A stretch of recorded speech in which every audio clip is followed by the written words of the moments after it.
ये question on triangles, क्योंकि हमें एंगल बीएसी को 90 प्रूव करना है, तो पहले ना ये पाइथागोरस थ्योरम का पार्ट हुआ करता था। अगर आपको पाइथागोरस थ्योरम समझा दी जाती थी तो आप ये क्वेश्चन बहुत आराम से करेंगे, पर अब क्योंकि पाइथागोरस सिलेबस में नहीं है तो इस क्वेश्चन को हम सिमिलैरिटी से करेंगे। तो बेसिकली इसको ड्रॉ कुछ इस तरह से करते हैं हम कि हमें ये ट्रायंगल दिया हुआ है, एंगल बीएसी को 90 लिखना है, प्रूव करना है। तो ये एंगल ए लिया, this is B, this is C. From this A मैंने एडी परपेंडिकुलर ड्रॉ किया है टू बीसी, ठीक है, यहाँ परपेंडिकुलर है। तो अब देखो, आपको बस फॉर कन्वीनियंस सेक मैं यहाँ से एंगल 1, एंगल 2, एंगल 3 और ये एंगल 4 ले लेती हूँ। अब आ जाए और आप कर सकते हो कि angle 1 plus angle 2 is 90 degree, similarly angle 3 plus angle 4 is 90 degree, ठीक है। अब मुझे जो दिया हुआ है ना, AD square is equal to BD into CD और DC, तो मैं इसको लिखती हूँ AD into AD is equal to BD into CD। तो क्या करते हैं, इस AD को यहाँ पर रखकर BD और CD में से कोई भी एक टर्म यहाँ ले जाएंगे और यहाँ से ये वाला AD हम राइट हैंड साइड में, ठीक है। तो अब मैंने कहा था ना सिमिलर ट्रायंगल्स यूज करना है, तो दो ट्रायंगल्स लेने हैं। तो मैं कैसे लेती हूँ उनको, हम राइट एंगल वाला ट्रायंगल लेंगे, देखो यहाँ से, तो ADB लिया मैंने, triangle ADB and triangle CDA, ठीक है। तो ये मैं दो ट्रायंगल्स लेती हूँ। इसमें आप चेक करोगे कि देखो, अगर मैंने CD लिया है उसके साथ AD, और अगर मैं AD ले रही हूं तो उसके साथ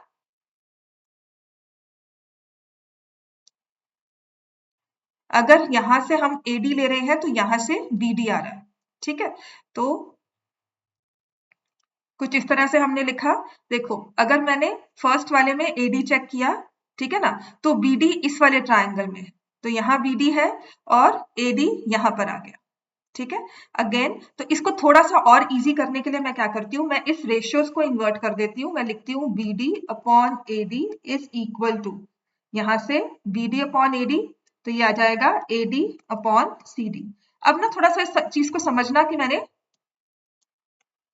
ट्रायंगल की 1 to 1 कॉरेस्पॉन्डेंस के अकॉर्डिंगली इसे लिया है कि देखो, इस वाले ट्रायंगल में मैंने लिया BD, तो मेरे पास साथ में साइड आ गई AD, और अगर मैं यहां से ले रही हूँ AD तो उसके साथ मेरे पास साइड आ गई CD, तो AD upon CD, and also I know that angle ADB is equal to angle CDA 90 degree. तो by SAS correspondence, triangle ADB is similar to triangle CDA. बस आपने जो ये रेशियो है ना, ये जो हमें ये जो AD square is equals to BD into CD दिया है, इसको किसी ना किसी वे में अरेंज करना है ताकि ये हमारी ट्रायंगल की कॉरेस्पॉन्डिंग साइड्स बन जाए जो सिमिलर है। तो हमारे पास ट्रायंगल ADB सिमिलर हो गया CDA से। देखो ADB, ये वाला ADB, तो ADB में एंगल A, ये देखो यहां से, और CD में ये एंगल C इक्वल हो जाएंगे। जो अगर ट्रायंगल सिमिलर है तो बाय कॉरेस्पॉन्डिंग एंगल्स, क्योंकि इक्वल होते हैं, तो मेरे पास आ जाएगा, now since corresponding angles in case of similar triangles are equal, तो अगर मैं यहां से कह रही हूं कि मेरा एंगल A इस वाले ट्रायंगल में है ना, मेरा एंगल A इस वाले ट्रायंगल में और एंगल C इस वाले ट्रायंगल में, तो कहना है से angle 1 is equal to angle 4, और ऐसे ही देखो ना, एंगल B इस वाले ट्रायंगल में और एंगल A CDA में, तो angle 2 is equal to angle 3, ठीक है। ये दो इक्वेशंस हम ऑलरेडी लिख चुके हैं, angle 1 plus angle 2 90, angle 3 plus angle 4 90। तो इन दोनों को ऐड कर देंगे, एड 1 एंड 2, ये हमने बाय, जिसे मैं लिखती हूँ CPST, corresponding parts of similar triangles, उसकी वजह से हमने लिया।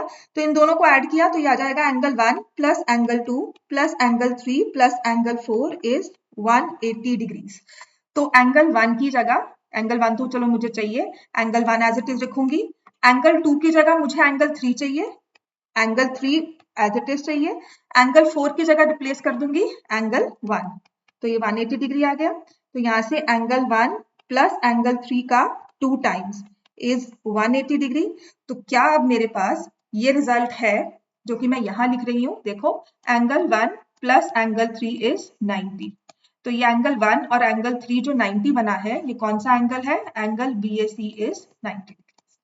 तो ये हमारे पास आ गया हेंस प्रूफ। तो सिर्फ इसमें सिमिलर ट्रायंगल्स यूज करना है, और ये जो हम राइट एंगल ट्रायंगल की प्रॉपर्टी यूज करते हैं कि one angle is 90 then the sum of other two is also 90। Then after proving similar triangles हमने उसमें AD स्क्वायर इस वाले रूल को यूज करना है। इसमें साइड्स की रेशियो बनानी है, ट्रायंगल की साइड्स की रेशियो बनेगी, तो वो अकॉर्डिंगली हम लोग मैच कर लेंगे।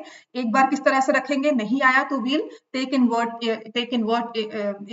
एंड जिसे बोलते हैं, हम उस रेशियो का इन्वर्ट कर लेंगे, इन्वर्ट करके लिख लेंगे, और उसके बाद then we can find by angle sum property. ये है angle sum property in case of triangle ABC, या एंगल सम प्रॉपर्टी भी ना लिखो, हमने इक्वेशन 1 और इक्वेशन 2 को ऐड किया है। ठीक है, एंगल सम प्रॉपर्टी भी कर सकते थे, पर इन दोनों इक्वेशंस को हमने ऐड किया है। You could have taken triangle ABC में angle sum property, other way around ये भी हो सकता है। मतलब if I skip this step, ठीक है, ये मुझे नहीं याद करना, मैंने एंगल 1 को एंगल 4 के, एंगल 2 को एंगल 3 के किया, तो मैं लिखूंगी इन ट्रायंगल BAC। ठीक है, यहां लिखेंगे in triangle BAC bye angle sum property, in triangle BAC by angle sum property, and then we'll get the answer.